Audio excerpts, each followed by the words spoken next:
आज हम आपसे बात करेंगे मेडिकल ओपन करने से रिलेटेड कि कोई भी अगर अपनी खुद की एक मेडिकल खोलना चाहता है तो उसके लिए क्या करना पड़ेगा। तो इसके बारे में हम सदाम सर से बात करेंगे। ये बीएससी बीएड और डी फार्मा भी इन्होंने कर रखा है। तो सदाम सर, मतलब मेडिकल खोलने के लिए किस चीज़ की ज़रूरत पड़ती है, क्या करना पड़ता है? मेडिकल खोलने के लिए आपके 11th-12th में बायो होना ज़रूरी है। बायो में साइंस में मैथ और बायोलॉजी दोनों किसी भी स्ट्रीम से हो चलेगा। यानी कि यहाँ पे पहला क्वेश्चन ये क्लियर हो जाता है कि मतलब आपके जो 11th-12th के अंदर साइंस बायो या साइंस मैथ होना ज़रूरी है। यानी कोई आर्ट्स का बंदा या कोई कॉमर्स का बंदा अगर चाहता है कि मैं मेडिकल खोलूँ या मैं डी फार्मा करना चाहता हूँ तो वो नहीं कर सकता, क्योंकि उसके 11th और 12th में साइंस होना ज़रूरी है। अगर साइंस है तो वो कर सकता है। तो मेडिकल ओपन करने के लिए क्या करना पड़ता है, किसकी ज़रूरत होती है, ये तो अपना सवाल क्लियर हो गया। उसके बाद जैसे तो 11th-12th में अपन ने साइंस ले ली जी। और साइंस लेने के बाद अब जैसे 12th पास हो गए, अब उसके बाद क्या करना पड़ेगा? उसके बाद आपको जो कॉलेज होते हैं फार्मेसी करवाते हैं वहाँ पे आपको एडमिशन लेना पड़ेगा। अच्छा, फार्मेसी जो कॉलेज फार्मेसी करवाती वहाँ पे अपने को एडमिशन लेना पड़ेगा। यानी कोई भी कॉलेज जो फार्मेसी कराती वहाँ पे एडमिशन लेना पड़ेगा। एक चीज़ का स्पेशल वहाँ पे आपको ये ध्यान रखना है कि जिस भी कॉलेज में आप एडमिशन लोगे वो कॉलेज सेंट्रल गवर्नमेंट या स्टेट गवर्नमेंट से अप्रूवल होनी चाहिए, यानी कि मान्यता प्राप्त होनी चाहिए। वहाँ पे उसका रजिस्टर्ड होना ज़रूरी है। कहीं आप ऐसी जगह से ना कर लो जिसका कोई रजिस्ट्रेशन नंबर नहीं है या जो रजिस्टर्ड ही नहीं है, अप्रूव्ड ही नहीं है। तो कोई भी उसी कॉलेज में एडमिशन लेना है जो अप्रूव्ड हो। और फिर डी फार्मा में अपन एडमिशन ले लिया। अब डी फार्मा में एडमिशन लेने के बाद उसका जो कोर्स का जो ड्यूरेशन है वो कितना है? कोर्स का ड्यूरेशन डिप्लोमा में 2 साल का है। अगर आप बैचलर करना चाहते हो तो 4 साल का है और फार्म डी करना चाहते हो तो 6 साल का है। अच्छा, इसके अंदर मतलब 3 डिग्रियाँ है, एक तो डी फार्मा, एक बी फार्मा और एक फार्म डी।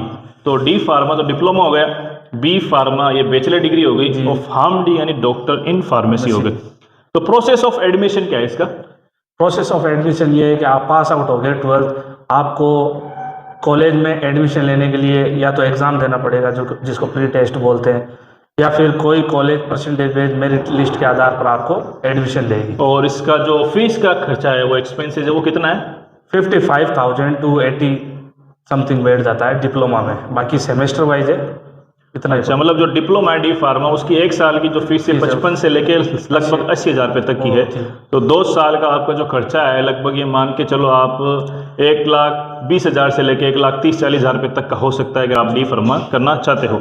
अब जैसे हमने डी फार्मा में एडमिशन ले लिया, फर्स्ट ईयर कर ली, सेकेंड ईयर कर ली, पास आउट हो गए। पास आउट होने के बाद अब हमको क्या करना है? पास आउट होने के बाद आपको कॉलेज ट्रेनी फॉर्म देगी। उस ट्रेनी फॉर्म को लेकर आपको जहाँ पे भी आप ट्रेनिंग करना चाहते हो, आपके गांव में करना चाहते हो तो बेहतर है। वहाँ पे आप एज कोई रिटेल फार्मेसी, होलसेल फार्मेसी पे आप 3 महीने ट्रेनिंग लो, फिर वो आपको सील साइन करके दे देगा। वो आपको फिर एक फॉर्म कॉलेज में जमा कराना है, 2 फॉर्म अपने पास रखने। कॉलेज आगे की प्रोसेस आपकी कर देगी। वो आपके जो भी डॉक्यूमेंटेशन है, आपका ट्रेनिंग फॉर्म है, उसकी इन्फॉर्मेशन ऑनलाइन थ्रू आपके राजस्थान फार्मेसी काउंसिल में भेज देगी। फिर वहाँ से आपको एक आपको डेट मिलेगी। वहाँ जाके आपको अपने डॉक्यूमेंट वेरिफिकेशन करवाने। डॉक्यूमेंट वेरिफिकेशन के बाद आप रजिस्टर्ड फार्मासिस्ट हो जाओगे।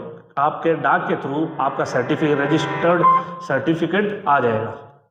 ये चीज़ है। फिर उसके बाद आप रजिस्टर्ड फार्मासिस्ट बन गए, आपके पास रजिस्टर्ड फार्मासिस्ट का सर्टिफिकेट है।